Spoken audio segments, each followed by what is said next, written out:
हम जो पढ़ते आ रहे हैं वही एक बहुत पुराना फुसीदा सिलेबस है जो पिछले 50, 70, 73 साल से चल रहे हैं। हम उसी सिलेबस को रीड आउट कर रहे हैं, उसके अंदर कोई चेंजेस नहीं आई हैं। नए मतलब अब तो IA और बाकी चैट GPT का दौर है, लेकिन हमारे स्टूडेंट पढ़ क्या रहा है वही पिछली किताबें पढ़ रही है जो हमने पढ़ी, हमारे बड़ों ने पढ़ी और उसके बाद उन्होंने पढ़ी। तो पाकिस्तान से लेके आज तक बनने से लेके टिल नाउ 75+ ईयर्स हो गए हैं, कोई चेंजेस नहीं आया। एजुकेशन के अंदर कोई चेंज नहीं आ रहा है, नई किताबें नहीं आ रही है, नया कोर्स नहीं आ रहा। जिसको हम किसी दौर में हम कहते थे गवर्नमेंट कॉलेज में सारे अच्छे बच्चे जाते हैं, तो अभी ये हुआ है कि प्राइवेट कॉलेजेस ने अच्छा माहौल देने के लिए, अच्छी स्टडीज़ देने के लिए स्टूडेंट्स को गैदर करना शुरू कर दिया। और उसके लिए उन्होंने ऑप्शन रख दी कि हम स्कॉलरशिप दे रहे हैं, किसी को 40%, किसी को 50%, किसी को 100%। उससे क्या होता है कि अच्छा स्टूडेंट जो है वो प्राइवेट कॉलेजेस की तरफ चला जाता है। आज तक हमें अपना फैसला, या अगर एज अ पेरेंट्स में देखूं तो हम अपना फैसला बच्चों पे बोझ कर देते हैं कि तुमने यही करना है। हालांकि बच्चे की वो नीयत नहीं होती। वो कहता है जी कोई बच्चा कहता है जी मैंने स्पोर्ट्समैन बनना है, कोई कहता है जी मैंने एजुकेशनिस्ट बनना है, कोई कहता है जी मैंने साइंसदान बनना है, कोई साइंटिस्ट बनना चाहता है। लेकिन तीन ऑप्शन हैं जब क्लास में बच्चे से पूछा जाता है, डॉक्टर, इंजीनियर और पायलट। क्योंकि हमारे अंदर यही 3 चीज़ें हमें शुरू से बचपन से सिखाई गई हैं। क्या वो स्टूडेंट जो इस लेवल पे खड़ा हुआ है, क्या उससे हमें ये बात नहीं पूछनी चाहिए कि यार तुम क्या चाहते हो? बिस्मिल्लाहिर्रहमानिर्रहीम, अस्सलाम वालेकुम नाज़रीन। पाकिस्तान में अगर हम एजुकेशन की बात करें तो मुख्तलिफ एडविज़न दे दी गई हैं और बड़ा एक एजुकेशन को लेकर हम देखें तो हर एक का ख्वाब है अच्छी एजुकेशन, अपने बच्चों को अच्छी तालीम दिलवाई जाए। उसके लिए मुख्तलिफ इदारे, फिर हुकूमत की सपोर्ट और इस तरह के, लेकिन फिर भी कहीं ना कहीं पर कुछ इस तरह के कोलैप्स हैं जो ऐसे खला है जो अभी तक पूरे नहीं हो रहे और अभी भी हमारे बच्चे जो हैं वो स्कूल से बाहर हैं। इसी तमाम टॉपिक के ऊपर बात करने के लिए हमारे साथ मौजूद हैं यूनिक स्कूल सिस्टम्स के वाइस चेयरमैन सैयद आमिर साहब। आमिर साहब, एजुकेशन की हम बात करते हैं ना तो एक बुनियादी हक है और बड़े ख्वाब देखे जाते हैं वालिदैन की जानिब से कि बच्चों को अच्छी एजुकेशन दिलवाई जाए। प्राइवेट स्कूल्स की बात करें तो वो एक सेक्टर, प्राइवेट सेक्टर जो है वो तो अपना चला रहा है, एक अपना हिस्सा डाल रहा है, गवर्नमेंट सेक्टर अपना हिस्सा डाल रही है, लेकिन अभी तक जो खला है उसको हम क्यों पूरी नहीं कर रहे? वो हम इसलिए नहीं कर पा रहे हैं। उसकी रीज़न ये है कि अभी हमारे जितने सारे पेरेंट्स हैं वो इतने ज़्यादा एजुकेट नहीं हैं। उनको एजुकेशन के बारे में गवर्नमेंट ने या प्राइवेट सेक्टर ने, किसी भी ऐसी तंजीम ने उनको बताया नहीं कि एजुकेशन जो है वो हमारे स्टूडेंट के लिए, हमारे बच्चे के लिए कितनी ज़रूरी है। और जब हम इसके पीछे वर्कआउट करेंगे तो हमें पता चलेगा कि एजुकेशन जो है वो हर इंसान का एक बुनियादी हक है और हमें एजुकेशन जो है वो मस्ट जो है वो बच्चों को देनी चाहिए। उसके लिए गवर्नमेंट के भी कुछ महकमे हैं या कोई ऐसे डिपार्टमेंट्स हैं जो उनके ऊपर वर्किंग करें ताकि पेरेंट्स को ये चीज़ गाइड करे कि एजुकेशन जो है उस बच्चे के लिए कितनी ज़रूरी है। जब हम ये कर पाएंगे तो अल्टीमेट फिर हर किसी का बुनियादी हक होगा कि उसको ज़्यादा से ज़्यादा एजुकेशन दे सके। ये एक पीछे रीजंस हैं जो कि बहुत सारे हमारे पाकिस्तान के अंदर स्पेशली एजुकेशन को इतना फोकियत ही नहीं दी जाती, एजुकेशन को पता काम ही नहीं किया जाता कि लोग इसको ज़्यादा से ज़्यादा करें। अच्छा आमिर साहब, एजुकेशन के ऊपर काम नहीं किया जाता कि लोग इसको अवेयरनेस नहीं दी जा रही। क्या एजुकेशन के साथ माशी हालात भी कुछ? हाँ, हमारे जो माशी हालात हैं वो बहुत ज़्यादा ही ख़राब हैं। पेरेंट्स से अफोर्ड नहीं हो सकता, प्राइवेट सेक्टर्स की फ़ीस है, गवर्नमेंट के अंदर वो माहौल नहीं है जो एजुकेशन होना चाहिए। हर पेरेंट्स की ख्वाहिश ये है कि बच्चा उसका पढ़े, लेकिन उसके पीछे जो बैक एंड पे रीज़न्स हैं वो है कि उनके माशी हालात इतने बुरे हैं कि वो प्राइवेट सेक्टर की फ़ीस दे नहीं पा रहे होते, गवर्नमेंट के अंदर ऐसा फैसिलिटीज़ नहीं है। तो इस चक्कर में वो क्या होता है कि हाँ, बच्चों को नहीं पढ़ा पा रहे होते। अच्छा आमिर साहब, बच्चों को नहीं पढ़ा पा रहे, लेकिन एक चीज़ जब हम मार्केट के अंदर देखते हैं या मुल्क के अंदर देखते हैं तो ऐसे पढ़े लिखे नौजवान जो मजबूरन किसी न किसी जगह पर अपनी रोजी रोटी के लिए मेहनत मजदूरी कर रहे हैं, जिनको आगे जाना चाहिए था, अपनी एजुकेशन मुकम्मल करनी चाहिए थी या मुकम्मल करके इस तरह के सिस्टम में एजुकेशन की अगर हम बात करें तो कुछ तो गड़बड़ है ना, कि आप या तो अवेयरनेस नहीं है या उनकी काउंसलिंग इस तरह से नहीं की जाती। अगर मैं एक छोटी सी एग्जांपल दूं, 8 क्लास का बच्चा जिसको अभी फैसला साजी की उसके अंदर ताकत नहीं है, लेकिन उसके ऊपर फैसला थोप दिया जाता है साइंस या आर्ट्स। बिल्कुल आपका पॉइंट ठीक है। असल में वही बताया ना कि जो आपका पहली वाली बात कि काउंसलिंग नहीं है। अगर एज़ पर पेरेंट्स पढ़े लिखे होंगे तो वो काउंसलिंग करेंगे, बच्चे को बताएंगे कि बेटा आपने साइंस रखनी है या आर्ट्स रखनी है।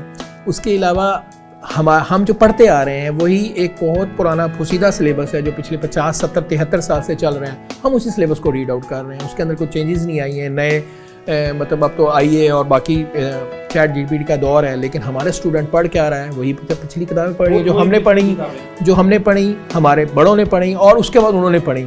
तो पाकिस्तान से लेके आज तक बनने से लेके टिल नाउ 75+ ईयर्स हो गए हैं, कोई चेंजेस नहीं आया। एजुकेशन के अंदर कोई चेंज नहीं आ रहा है, नई किताबें नहीं आ रही है, नया कोर्स नहीं आ रहा। अब जब नई चीज़ें नहीं आ रही तो अगर आप देखा जाए यूनिवर्सल्स की तरह चल रहा है कि 8th के बाद 9th जो है वो साइंस और आर्ट्स की तरफ आ रही है। आर्ट्स के बाद ना फोकस नहीं किया जाता क्योंकि आर्ट्स का स्टूडेंट को लगता है कि स्टूडेंट्स को नालायक समझा जाता है। यहीं से ही जो है ना वो बातें सुनानी शुरू कर दी, हाँ कि ये नकम्मा बच्चा है, हाँ उसको उसके कॉन्फिडेंस को लूज़ कर दिया जाता है, वो बेचारा अंडर कॉन्फिडेंट हो जाता है और वो समझता है कि शायद मैंने आर्ट्स इसलिए गलती से रख लिया है मैं तो। इसलिए अगर आप देखा जाए तो जितने भी स्टूडेंट हमारे पास को स्कूल में एडमिशन्स के लिए आ रहे होते हैं सबकी होती है कि ये 8th के बाद हमने जी 9th साइंस में ही करनी है, चाहे वो कैलिबर का हो या ना हो। क्योंकि जो पिछला सिलेबस है जो प्ले ग्रुप नर्सरी से ऑनवर्ड चल रहा है, प्राइवेट सेक्टर्स है तो उसमें फिर भी कुछ वर्किंग की है, लेकिन गवर्नमेंट सेक्टर ने तमाम जगह इंग्लिश मीडियम लिख दिया है, लेकिन उनके सिलेबस के अंदर जो है वो अभी भी उर्दू मीडियम ही पढ़ाया जा रहा है।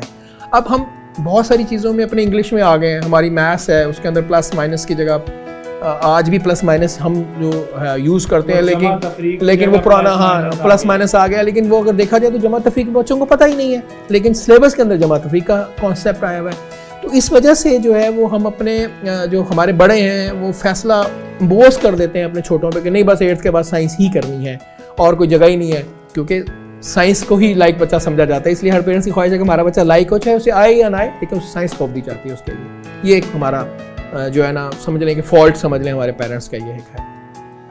अच्छा आमिर साहब, एजुकेशन की बात कर रहे हैं प्राइवेट सेक्टर और गवर्नमेंट सेक्टर की। प्राइवेट सेक्टर्स बहुत महंगा तस्वीर किया, सिलेबस जो है वो भी डिफरेंट है। हम एक आवाज़ सुनते आ रहे हैं पिछले तकरीबन 7-8 साल से एक सिलेबस, ताकि ये जो तफरीक की जा रही है कि गवर्नमेंट स्कूल का बच्चा जो है उसको ज़रा थोड़ा सा ना देखा जाता है उस निगाह से कि जैसे वो बच्चा शायद इस माशरे से नहीं कॉन्टैक्ट करता। प्राइवेट सेक्टर्स को तरजीह दी जाती है। प्राइवेट सेक्टर्स की जो फीसेस हैं उनकी वजूहत क्या है? क्यों प्राइवेट सेक्टर और गवर्नमेंट सेक्टर एक कदम आगे दोनों बढ़ाएं, मिलकर एक एजुकेशन सिस्टम लेकर आएँ और बेहतरीन जदीद एजुकेशन सिस्टम क्यों नहीं लाया जा रहा? हालांकि कुछ इदारे प्राइवेट सेक्टर के वो जदीद एजुकेशन के हवाले से अगर हम देखें तो बढ़ा भी रहे हैं, लेकिन ज़्यादातर वही गवर्नमेंट की, और फिर एक इम्प्रूव नहीं किया जा रहा। जी, इम्प्रूवमेंट इसलिए नहीं है कि इसमें हमारी जो रियासत है, गवर्नमेंट है, उसका इतना ज़्यादा अमल दखल नहीं है एजुकेशंस के ऊपर, इतना वर्कआउट नहीं कर रहे हैं। सिलेबसेस पुराने हैं, टीचर हजरात पुराने हैं, उनकी डिग्रीज बिल्कुल हैं, वो BEd MAd करके आते हैं, लेकिन उनको नए सिलेबस के बारे में नहीं बताया जा रहा, न्यू नॉलेज नहीं आया, वो वही किताबें रट्टे लगा रहे हैं और उसी हिसाब से चल रहे हैं। प्राइवेट सेक्टर में ये तब्दीली आई है कि वो वक्त के साथ साथ अपनी चीज़ों को तब्दील करते हैं। अगर वो तब्दील नहीं करते तो उनका सर्वाइवल मुश्किल हो जाएगा। तो प्राइवेट स्कूल्स जो हैं वो एजुकेशन स्टैंडर्ड को मेंटेन करने की कोशिश करते हैं, लेकिन अनफॉर्चुनेटली हमारी प्रॉब्लम ये है कि जो हमारा सिलेबस है वो तो हमें गवर्नमेंट का ही पढ़ाना है। अगर हमें पाकिस्तान के अंदर रहना है तो हमें वही लाहौर बोर्ड का सिलेबस को पढ़ाना है, अगर हमें बाहर जाना है तो हम OA लेवल्स की तरफ चले जाते हैं। अब पाकिस्तान के अंदर कोई भी गवर्नमेंट का ऐसा इंस्टीट्यूशन नहीं है जो वो OA लेवल्स को स्टडीज़ को कराए। गवर्नमेंट में पंजाब टेक्स्ट बोर्ड का सिलेबस है जिसको हमने पढ़ाना है और पिछले 70-73 साल से हम वही पढ़ा रहे हैं, उसके अंदर चेंजेस नहीं है। प्राइवेट सेक्टर इसलिए कामयाब हो जाता है कि वो रादर उसको कुछ भी चेंज करना है, उन्होंने खुद प्रिंसिपल ने या वाइस प्रिंसिपल ने जो एडमिनिस्ट्रेटर आपस में मीटिंग करनी है और सिलेबस को तब्दील कर देना है नए सिलेबस के मुताबिक। गवर्नमेंट सेक्टर में पीछे से गवर्नमेंट महकमात में आपस में सलाह मशवरा करना है और सिलेबस के ऊपर वर्क करना है, उनको ज़रा टाइम लग जाता है, प्राइवेट सेक्टर को टाइम नहीं लगता। जो प्राइवेट सेक्टर्स हैं उन सब का वन टाइम सिलेबस होना चाहिए, प्राइवेट और गवर्नमेंट का फिर वर्किंग होनी चाहिए। प्राइवेट से क्या करता है, 2-4 बुक्स तब्दील करके अपने सिलेबस को चेंज कर लेता है, गवर्नमेंट उसी सिलेबस में रहती है। हमारा वन निज़ाम और वन एजुकेशन स्टैंडर्ड होना चाहिए, गवर्नमेंट का सिलेबस भी वही हो और प्राइवेट का भी हो। अगर हम प्राइवेट सेक्टर्स हमारी अगर आप बात करें तो हम ये कहते हैं कि हम गवर्नमेंट के अंदर बड़ी इमदाद कर रहे हैं। अगर हम कोई फ़र्ज़ के आपको 15, 20, 50 स्टूडेंट या 200-500 स्टूडेंट पढ़ा रहे हैं या हज़ारों स्टूडेंट पढ़ा रहे हैं प्राइवेट सेक्टर्स में, तो गवर्नमेंट में वो हज़ारों के प्लेस नहीं है। अगर आप देखा जाए टोटल गवर्नमेंट स्कूल्स कम हैं, इसलिए वो प्राइवेट सेक्टर्स की तरफ जाते हैं। फिर प्राइवेट सेक्टर का माहौल अच्छा होता है, उसके अंदर हर फैसिलिटी है जो कोशिश की जाती है कि प्राइवेट सेक्टर में दी जाए। गवर्नमेंट के अंदर वो फैसिलिटी नहीं है, साफ़ पानी नहीं है, एयर कंडीशंस नहीं है, फैंस नहीं है, क्लासरूम्स में भरमार है, स्टूडेंट की स्ट्रेंथ ज़्यादा होती है। फिर वहाँ पे जो कल्चर है जो थोड़ा सा अच्छा हैंडसम है वो प्राइवेट सेक्टर की तरफ चला जाता है, जो थोड़ी सी फीस अफोर्ड कर सकता है, जो नहीं अफोर्ड कर सकता वो गवर्नमेंट सेक्टर्स की तरफ जाता है। जब गवर्नमेंट के सेक्टर से जाता है, जो फीस अफोर्ड ही नहीं कर सकता, उसको उसके एजुकेशन का मेयार का नहीं पता, जो अफोर्ड कर सकता है वो प्राइवेट सेक्टर की तरफ चला जाता है। ये हमारी एक बेसिक्स रीजन है जो इसके ऊपर वर्कआउट कर रही होती है। अच्छा अमित साहब, एक सवाल यहाँ पर उठता है, प्राइवेट सेक्टर गवर्नमेंट सेक्टर की बात कर रहे हैं, मैट्रिक का रिजल्ट आता है, एक गरीब का बच्चा जो गवर्नमेंट सेक्टर में पढ़ रहा है, तंदूर वाला, रेहड़ी वाला, वो तकरीबन जनाब उसके एक बड़ा शहर शान उसके तकरीब हक बनता, मेहनत की है, बनना भी चाहिए, ऐसा होना चाहिए, ऐसे बच्चे को सपोर्ट करना चाहिए। लेकिन प्राइवेट सेक्टर्स जो है, इम्तिहानात की अगर बात करें तो क्यों इतना हर एक चीज़, ये भी मुझे ज़रा एक बड़ा सवाल ज़हन में आया, हर प्राइवेट सेक्टर के जो भी अदारा है, मैं नाम नहीं किसी का लूँगा, तकरीबन अव्वल पोजीशन मैट्रिक में और बाहर बोर्ड लगा दिया जाता है, चाहे वो बच्चा, मुझे नहीं लगता कि इतने बच्चे, ऐसा नहीं है, ये पॉइंट आपका थोड़ा सा गलत इसलिए होता है कि जो गवर्नमेंट सेक्टर्स का बच्चा होता है वो मॉर्निंग में तो गवर्नमेंट स्कूल्स में पढ़ रहा होता है, कहीं ना कहीं पढ़ रहा होता है, क्योंकि आज भी कॉन्सेप्ट यही है कि गवर्नमेंट स्कूल्स के बच्चों के नंबर ज़्यादा आते हैं जबकि प्राइवेट स्कूल के नंबर्स नहीं आते, ये कॉन्सेप्ट हमारे जहन में बैठा होता है। तो वो कहीं ना कहीं इवनिंग टाइम एकेडमी यूज़ कर रहा होता है, एकेडमी पढ़ रहा होता है, ट्यूशन सेंटर्स पढ़ रहा होता है, फिर ट्यूशन सेंटर या एकेडमी जो पढ़ रहा होता है उससे एकेडमी क्या करती है या ट्यूशन सेंटर क्या करता है कि उस बच्चे के नाम अपने साथ अटैच कर लेता है, उसको कुछ बेनिफिट देता है जिससे वो कहता है जी ठीक है आप मेरा नाम रख लें, और वो अपने नाम पोजीशन से ले लेते हैं। लेकिन अगर आप देखा जाए पिछले को 8-10 साल के पिछले सिनेरियोस को देखा जाए तो उसके अंदर अगर आप देखें तो प्राइवेट स्कूल्स के ही नंबर ज़्यादा हैं। हाँ, पोजीशंस में फर्स्ट सेकंड की ज़रूर हो सकता है, लेकिन अगर आप देखा जाए ओवरऑल पोजीशंस जो है गवर्नमेंट सेक्टर्स की कम होती हैं क्योंकि उनके बच्चे ज़्यादा फेल होते हैं, प्राइवेट सेक्टर्स की नंबर ज़्यादा होते हैं क्योंकि उनके बच्चे काम कर रहे होते हैं। बच्चे काम नहीं कर रहे होते, एक्चुअली उनकी जो एडमिनिस्ट्रेशन है प्राइवेट स्कूल्स की वो उनके ऊपर वर्कआउट करा रही होती है जिससे उनके नंबर ज़्यादा से ज़्यादा आ रहे होते हैं। जो पोजीशंस आती हैं वो ऑफ कोर्स लाज़िमत ऐसे बच्चे होते हैं जो मेहनत करते हैं, वो प्राइवेट सेक्टर में हो या गवर्नमेंट सेक्टर्स में हो, मेहनत वो ज़रूर करते हैं, लेकिन कहीं ना कहीं बैक एंड में उनके टीचर्स, उनके साथीज़ा, उनके पेरेंट्स का हाथ हो जिसकी वजह से वो नंबर ज़्यादा ले रहे होते हैं। बिल्कुल, हमारा मैट्रिक है ही जी, मैट्रिक जो है हमारा वो क्रैमिक पे है, जो बच्चा क्योंकि सिस्टम ऐसा है, एजुकेशन स्टैंडर्ड्स ऐसा है, नंबरों की जंग लगी हुई है और इतना प्रेशराइज बच्चे को कर दिया जाता है कि भाई फला कजन तुम्हारा, हाँ जी, नंबर्स की जंग है ना, और वो बेचारा अक्सर जब मैट्रिक का रिजल्ट आता है तो हमें अपनी बच्चों की, हाँ ऑफ कोर्स बच्चे जो प्रेशराइज, पेरेंट्स भी प्रेशराइज करते हैं। एक्चुअली रीज़न ये है कि इसके अंदर कंपटीशन बहुत ज़्यादा है। अगर आप अच्छे नंबर लेते हैं तो आपको कॉलेज कुछ स्कॉलरशिप्स दे देते हैं, प्राइवेट कॉलेजेस ने एक अच्छे स्टूडेंट गैदर करने के लिए फ़ीसों को फ्री किया हुआ है जिससे उनके पास अच्छे स्टूडेंट आ जाते हैं, यानी जिसको हम किसी दौर में हम कहते थे गवर्नमेंट कॉलेज में सारे अच्छे बच्चे जाते हैं, तो अब ये हुआ है कि प्राइवेट कॉलेजेस ने अच्छा माहौल देने के लिए, अच्छी स्टडीज़ देने के लिए स्टूडेंट्स को गैदर करना शुरू कर दिया, और उसके लिए उन्होंने ऑप्शन रख दी कि हम स्कॉलरशिप दे रहे हैं, किसी को 40%, किसी को 50%, किसी को 100%। उससे क्या होता है कि अच्छा स्टूडेंट जो है वो प्राइवेट कॉलेजेस की तरफ चला जाता है।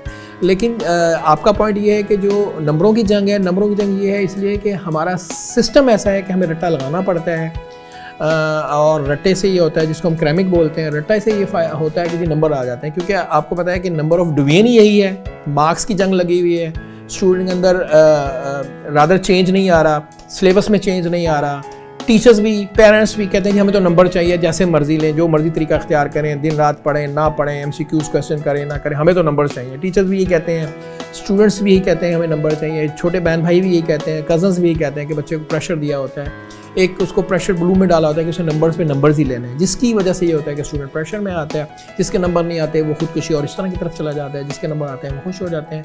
तो ये एक हमारा कल्चर है जो उसके ऊपर वर्कआउट कर रहा है। ये गलत बात नहीं है, इसको चेंज होना चाहिए। अगर हम बात करें कि टीचर्स की, चले वालिदैन तो उम्मीदें लगा लेते हैं, या वो एक माशरती पहलू देखा जाए कि ख़ानदान में नाम ऊंचा हो, ये मेरे बच्चे ने टॉप किया है, वो फिर वालिदैन का जो बैठना है वो भी एक जरा खानदान में चस्के वाला होता है। हाँ, चस्के वाला हो जाता है, बेचारा बच्चा नंबर कम लेगा, उसके वालिदैन जरा थोड़ा सा अच्छा उस गैदरिंग का गुस्सा घर जाके उस पर निकलेगा, घर जाके उसको प्रेशराइज, ताने, हालांकि उसके अंदर अगर वो नंबर नहीं लाया, अल्लाह पाक ने उसको दूसरी सलाहियत दी होगी। जी ऑफ कोर्स, अल्लाह ताला का एक सिस्टम है कि हर शख्स जिसके पास नंबर नहीं है या जिसका जहन नहीं है, उसको कुछ ना कुछ अल्लाह ताला ने क्वालिटी दी। अल्लाह ताला ने हर शख्स को दुनिया के अंदर हर शख्स को कुछ न्यू वन करने के लिए दिया है, मौका दिया है। एक्चुअली वही रीज़न ये है ना कि पाकिस्तान के अंदर तो हमारे पास सिर्फ एजुकेशन सेक्टर्स के अलावा कोई और वर्किंग नहीं है। अगर आप बाहर अदर कंट्रीज़ में देखा जाए तो उनके अंदर हुनर सिखाया जाता है। जो बच्चा नहीं पढ़ पा रहा होता है उसको किसी न किसी तरफ डाल दिया जाता है और वो बहुत आगे की तरफ चला जाता है। पाकिस्तान के अंदर ये है कि हमारा क्योंकि बैकएंड पे हमें सिर्फ एक ही प्रेशर दिया जाता है, प्रेशर ब्लूम की तरह कि जी नहीं जी आपने पढ़ना है पढ़ना है और पढ़ना है और नंबर लेने हैं, जिस पे बहुत सारे स्टूडेंट जो स्ट्रक भी हो जाते हैं, नंबर भी नहीं ले पा रहे होते हैं। जब उन्हें घर से नाउमीदी होती है तो फिर वो खुदकुशी और इस तरफ चला जाता है, क्योंकि सिस्टम के अंदर हर हाल में क्रैमिक करनी है, क्योंकि हमारा मॉडल ये बन चुका है कि नंबर लेने हैं। अगर हमारा मॉडल चेंज हो ना, नंबर ना लेना हो, बंदा मतलब पेरेंट्स हो या टीचर हो ये सिर्फ कह दे यार ठीक है तुम स्टडीज़ करो, जो तुम्हारे लिए बेहतर वो करो। तो अगर ये ऑप्शन बच्चों को दी जाए तो उससे ये होता है बच्चा अपना फैसला खुद साजी में कर सकता है। अब हम आज तक हमें अपना फैसला, या अगर एज अ पेरेंट्स मैं देखूं तो हम अपना फैसला बच्चों पे बोझ कर देते हैं कि तुमने यही करना है। हालांकि बच्चे की वो नीयत नहीं होती, वो कहता है जी मैंने, कोई बच्चा कहता है जी मैंने स्पोर्ट्समैन बनना है, कोई कहता है जी मैंने एजुकेशनिस्ट बनना है, कोई कहता है जी मैंने साइंसदान बनना है, कोई साइंटिस्ट बनना चाहता है। लेकिन ये तीन ऑप्शन हैं जब क्लास में बच्चे से पूछा जाता है, डॉक्टर, इंजीनियर और पायलट, क्योंकि हमारे अंदर यही तीन चीज़ें हमें शुरू से बचपन से सिखाई गई हैं कि जो साइंस डॉक्टर बनेगा वो लायक होगा, जो इंजीनियर बनेगा वो लायक होगा, जो पायलट बनेगा वो लायक होगा, फौज में जाओ जी मुल्क की खिदमत करो। बिल्कुल ठीक है, करनी चाहिए। हमारा मुल्क पाकिस्तान है, हमें उसके बारे में ही सोचना चाहिए और हम जितनी भी तरक्की करनी चाहिए अपने मुल्क के बारे में सोचना चाहिए। लेकिन क्या वो स्टूडेंट जो इस लेवल पे खड़ा हुआ है, क्या उससे हमें ये बात नहीं पूछनी चाहिए कि यार तुम क्या चाहते हो? उसका भी तो राइट है ना। आखिर वो 14 साल का 14 साल या 15 साल या 16 साल की उम्र में मैट्रिक कर रहा है, तो इस काबिल तो होगा कि वो सोच समझ सकता है कि उसके लिए क्या है। तो उसकी ऑप्शन ज़रूर होनी चाहिए स्टूडेंट को, पूछना चाहिए कि वो क्या करना चाहता है। हम सब ऑप्शन बहुत अर्ली नहीं बच्चों को दे दी जाती आर्ट्स और साइंस की मैट्रिक यही अगर पाकिस्तान के सिस्टम में इस तरह का होना चाहिए। अगर मैं देखूं कि मैट्रिक के बाद जब बच्चा जो है वो टीन एज से आ जाए, थोड़ा सा फैसला साजी की समझ हो। असल में सिस्टम ही दो है ना पाकिस्तान के अंदर, अगर देखा जाए साइंस और आर्ट्स, कोई सेकंड थर्ड ऑप्शन नहीं है। मतलब थर्ड ऑप्शन होनी चाहिए ना कि भाई ये नहीं तो ये कर लो, ये नहीं तो ये कर लो, लेकिन हमारे पास ऑप्शन ही स्टडीज़ में दो हैं। तो जब बच्चे के 8th लेवल पे कोई स्टूडेंट्स नहीं पढ़ पा रहा होता, उसकी बेसिक्स अगर नहीं ठीक या वट एवर आप समझ लें कि वो ध्यान नहीं दे पा रहा होता, तो पेरेंट्स कहते हैं ठीक है तुम आर्ट्स रख लो, तुमने पास तो होना है, चलो गुजारा कर लो। आर्ट्स को सब स्टैंडर्ड समझा जाता है, जबकि मैं कहता हूँ कि आर्ट्स तो बहुत काम की चीज़ होती है। आप इंग्लिश लैंग्वेज कोर्स कर लें, टीचिंग पे आ जाएं, आप किसी और तरफ चलें। सारे साइंस में डॉक्टर इंजीनियर्स तो नहीं है, साइंस दो माशरे में साइंस इंजीनियर, लेकिन आर्ट्स में तो बेतहाशा ऑप्शन हैं। लेकिन हमारा जो मेंटली और पेरेंट्स और टीचर का प्रेशर होता है वो साइंस और आर्ट्स की तरफ ही होता है। तो तीसरा, अभी तक कोई ऐसा सिस्टम है नहीं कि आप मैट्रिक के बाद मैट्रिक से पहले को तीसरा ऑप्शन ले लें। आपके पास ऑप्शन ही दो हैं। जब ऑप्शन दो हैं तो फिर हर पेरेंट्स की, हर टीचर की, हर माँ बाप की, हर बच्चे की ख्वाहिश है मैंने साइंस की तरफ जाना है, चाहे वो साइंस को सूट करता है या नहीं करता, लेकिन उसे साइंस की तरफ ही जाना है। अच्छा, हम सब बच्चों से पहले ये भी जो हमने गुफ्तगू की, क्या टीचर्स और वालिदैन की ट्रेनिंग जरूरी नहीं? बिल्कुल जरूरी। टीचर की पूरे माशरे की ज़रूरत है कि उनकी ट्रेनिंग होनी चाहिए, उनकी काउंसलिंग होनी चाहिए, उन्हें समझाना चाहिए कि आया एजुकेशन स्टैंडर्ड्स में कौन कौन सी चीज़ें आती हैं और उन बच्चे को हमने क्या क्या सिखाना है। देखें ना, अब हम आज बैठे हुए इंटरव्यूज़ कर रहे हैं। अब आपका ज़रूरी नहीं कि आपका मैट्रिक साइंस में ही होगा तो आप मेरे से इंटरव्यू ले सकते हैं। आप आर्ट्स में मैट्रिक करें, आप जर्नलिज्म की तरफ चले जाएँ, आप आर्ट एंड ग्राफ्ट की तरफ चले जाएँ, आप डिज़ाइनिंग की तरफ चले जाएँ, लेकिन आप कर ही रहे हैं ना, तो आपकी फील्ड तो चेंज हो गई। तो क्या हम इस फील्ड में नहीं आ सकते? आर्ट्स के बाद हम इस फील्ड में भी आ सकते हैं, लेकिन हमारे पेरेंट्स का प्रेशर या हमारे माशरे का, समझ लें आप माशरे का प्रेशर यही है कि हमारे पास सब्जेक्ट्स ही दो हैं, साइंस और आर्ट्स। अच्छा, जो टीचर्स की ट्रेनिंग की अगर हम बात कर रहे थे, एहतमाम किया जाता है इदारों की जानिब से, टीचर की काउंसलिंग की जाए और वहाँ पर सिर्फ कुछ लोग हैं, क्या डिलीवर करते हैं टीचर्स? अगर प्रॉपर वर्कशॉप, टीचर्स ट्रेनिंग होनी चाहिए, टीचर्स ट्रेनिंग होनी चाहिए वर्कशॉप। बच्चे को अगर घर के बाद देखा जाए तो फिर बच्चे को असल तरबियत वो उस्ताद ने देनी है, और जब वही उस्ताद जो है वो खुद प्रेशराइज कर रहा है, वो खुद बच्चे को इंसल्ट कर रहा है। मैं एक छोटी सी एग्जांपल दूंगा कि अगर आप गवर्नमेंट सेक्टर की बात करें, वहाँ के टीचर की कोशिश होगी कि मेरी क्लास का बच्चा मेरे ट्यूशन सेंटर पर। बिल्कुल, ये इसलिए उसकी रीज़न ये है कि गवर्नमेंट सेक्टर्स के अंदर जो टीचर हजरात हैं वो वाकई वेल क्वालिफाइड होते हैं, क्योंकि उनके लिए एमएड और बीएड की डिग्री ज़रूरी है जब भी वो स्कूलिंग के अंदर आ सकते हैं। लेकिन गवर्नमेंट का सेक्टर्स का ये है कि टीचर्स मेहनत नहीं करते, उनके ऊपर जो एडमिनिस्ट्रेशन बॉडी है वो उनसे मेहनत नहीं करवाती। हमारा जो एजुकेशन स्टैंडर्ड है, ये जो हमारे जो हालात हैं उसमें ये, जैसे हम अगर प्राइवेट स्कूल्स वाले हम अपने स्टाफ को या अपने जो हेड्स हैं उन्हें कहते हैं यार नंबर्स चाहिए, यार जैसे मर्ज़ी नंबर लें, हम आपको स्कॉलरशिप देंगे, नंबर दें। गवर्नमेंट सेक्टर्स में भी जो उनके ऊपर महकमे बैठे हुए हैं उन कहते हैं जी आपका ग्रेड ऊपर होना चाहिए, आपके स्कूल का ग्रेड ऊपर आना चाहिए, जिसकी वजह से वो प्रेशराइज डालते हैं। जब वो प्रेशर डालते हैं तो स्कूल में तो काम होता नहीं है। फिर वो क्या करते हैं, ठीक है, पेरेंट्स को पता नहीं है, इतनी वेल मैनर्ड नहीं है, वेल एजुकेट नहीं है। पेरेंट्स कहते हैं ठीक है जी तू टीचर दे, कोल घर ही चला जा, शायद तू पढ़ ले। तो ये एक क्राइटेरिया है जो हमारे पेरेंट्स की थिंकिंग है कि टीचर के पास जाएगा तो शायद अच्छे नंबर ले ले, जबकि टीचर लाजमी हम ये कहते हैं कि एक टीचर किसी भी सब्जेक्ट में अगर वो फ़र्ज़ किया सपोज उसने एमएड बीएड या एफएससी एमएससी की भी है किसी भी एक सब्जेक्ट में, तो उसमें ही ज़्यादा अच्छा हो सकता है ना। वो तमाम सब्जेक्ट में तो अच्छा नहीं हो सकता, लेकिन हमारी जो है एक कल्चर चल रहा है कि जहाँ टीचर को जाके पढ़ लेगा तो शायद अच्छा नंबर आ जाए। तो इस वजह से फिर दूसरा ये होता है कि जो टीचर्स हजरात गवर्नमेंट के हैं वो इसलिए बच्चों को मजबूर करते हैं घर पे पढ़ने के लिए कि उनके पास एक एक्स्ट्रा इनकम हो जाती है। ये भी एक कल्चर है। लेकिन प्राइवेट बॉडी ने इस पर बहुत काम किया है कि हम जो प्राइवेट स्कूल्स हैं, जो प्राइवेट ऑर्गेनाइजेशंस हैं, उन्होंने टीचर्स की ट्रेनिंग्स और इस तरह के काम किए हैं जिससे ही उनका रिजल्ट बेहतर होता है। आप देखें, अगर कल्चर उठा के देख लें, वो ड्रेसिंग कोड से लेकर ड्रेस कोड से लेकर ओवरऑल सब कुछ जो है वो प्राइवेट सेक्टर में ही किया जाता है कि यार आपने पैंट शर्ट पहन के आना है, बच्चों से इंग्लिश में बात करनी है, गाली नहीं निकालनी है, या वट एवर जो भी क्राइटेरिया। लेकिन गवर्नमेंट के अंदर ऐसी ट्रेनिंग नहीं दी जाती, वरना गवर्नमेंट का उस्ताद तो बहुत बेहतर है। हम लोग आज जहाँ बैठे हुए अपने टीचर्स की वजह से बैठे हुए हैं, और हो सकता है हमने अपने मतलब मैं तो ये कहने पे बिल्कुल फ़ख्र महसूस करता हूँ कि हमने अपने टीचर गवर्नमेंट टीचर से ही पढ़ा है और उन्होंने बहुत अच्छा पढ़ाया है। आज हम जिस जगह पे भी हैं अपने टीचर्स अपने माँ बाप की वजह से हैं। हमारे टीचर्स ने हमें अच्छा पढ़ाया तो हम आज स्टेज पे हैं कि हम खुद लोगों को पढ़ा रहे हैं। तो आजकल के टीचर में यही डिफरेंस आता है कि वो बस मेहनत करें। हम तो ये कहते हैं स्कूल जी ये बड़ा एक कि बच्चा सुबह 8 बजे से लेके 1:30-2 बजे तक स्कूल पढ़ रहा है, इसके बाद फिर उसको दौड़ लगा दी जाती है कि वो अकेडमी आ जाए, अकेडमी चला जाए। क्या स्कूल बेहतर नहीं पढ़ा रहे या एकेडमी का लेवल की जगह बहुत? इसमें 2 रीजंस हैं। फर्स्ट ऑफ रीजन ये है कि स्कूल तो लाजमी होता है, प्राइवेट स्कूल अगर की इसका सर्वाइवल ही यही है कि वो अच्छा पढ़ाए। देखिए हम सब समझदार लोग हैं, पढ़े लिखे लोग हैं। अब अगर देखा जाए तो पहले से बेहतर हो रहा है माशरा, पढ़ा लिखा लोग आ रहे हैं, हर बंदे की कोशिश है कि उसका बच्चा पढ़े। प्रॉब्लम ये है कि माँ बाप के पास बच्चे को देने के लिए टाइम नहीं है। अगर बच्चे को देने के लिए टाइम हो तो वो खुद से पढ़ा लेगी। कि एक बच्चा जो प्राइवेट सेक्टर में पढ़ रहा है अल्टीमेट वो पढ़ कर आता है, उसको डायरीज मिलती हैं, होमवर्क मिल रहा है, काम मिल रहा है। अब घर में ना माओ के पास ना टाइम है आजकल के मुताबिक, ना फादर्स के पास ना टाइम है कि वो बच्चे को घर पे लेके बैठे। वो अपनी जान छुड़ाने के लिए कहता है ठीक है तुम अकेडमी चले जाओ या ट्यूशन सेंटर चलो, जाके पढ़ लो।